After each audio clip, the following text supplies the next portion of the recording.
এটা হচ্ছে আমার মা। বন্ধুরা, তো জীবনে সব থেকে আমি নিজেকে সুখী মনে করি, যেহেতু আমার মা আমার পাশে রয়েছে, ঢালের মতো সবসময় থাকে আমার পাশে।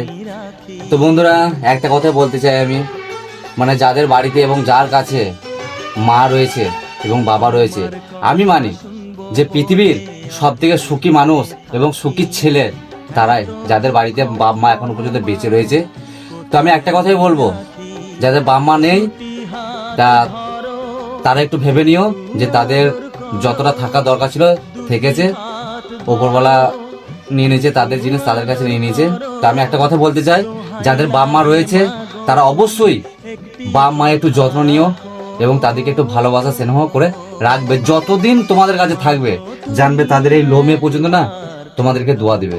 আর সেই পরিবারে কখনো টান অভাব আসবে না, আর কখনোই সেই পরিবারে দুঃখ সুখ সব থাকবে, কিন্তু দুঃখ কখনোই থাকবে না, সুখটা অবশ্যই থাকবে। কি মা, তুমি কিছু বলো?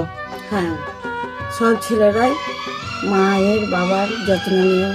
বাপ মার মতো পৃথিবীর বুকে আপনি কেউ হয় না।